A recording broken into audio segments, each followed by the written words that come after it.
નમસ્કાર ગુજરાતી મિત્રો, આ દુનિયામાં કોઈ એવું નહીં હશે કે જે અમર થવા નથી માંગતું. તો મિત્રો, હું તમને અમર તો નહીં કરી શકું, પરંતુ હા, જો તમે તમારી ઉંમરથી વધુ જીવવા માંગો છો તો આ વિડીયો ખાસ તમારા માટે છે. મિત્રો, ખાસ વિનંતી છે કે મારો આ વિડીયો અંત સુધી જરૂર જોજો, નહીંતર તમને કાંઈ જ ખબર નહીં પડે. તો મિત્રો, મારી એક રિક્વેસ્ટ છે કે જો તમને આવા જ વિડીયો જોવા પસંદ હોય તો પ્લીઝ મારી ચેનલને સબસ્ક્રાઇબ કરો અને બાજુની બેલ આઇકનને દબાવો, જેથી કરીને મારા નવા વિડીયો નોટિફિકેશન તમને મળે સૌથી પહેલાં.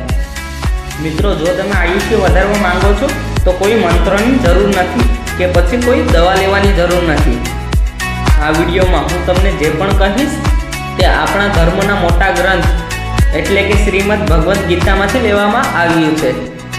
તો મિત્રો, શ્રીમદ ભગવદ્ ગીતા મુજબ તમારું મન શુદ્ધ હોવું જોઈએ, એટલે કે મનમાં ખરાબ વિચાર ન રાખવા જોઈએ, અને ખાસ કરીને શરીરમાં ઉર્જા ઉત્પન્ન થાય તેવો ખોરાક ખાવો જોઈએ.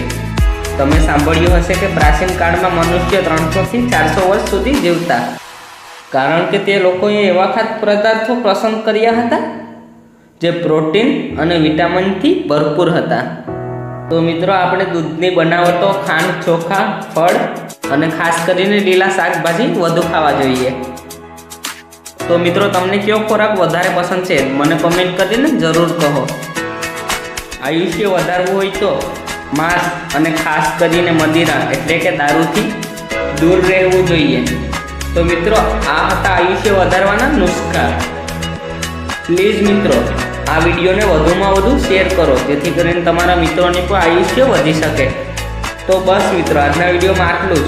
તો મિત્રો, આશા કરું છું કે તમને વિડીયો પસંદ આવ્યો હશે. તમારો બહુમૂલ્ય સમય આપવા બદલ ખૂબ ખૂબ આભાર.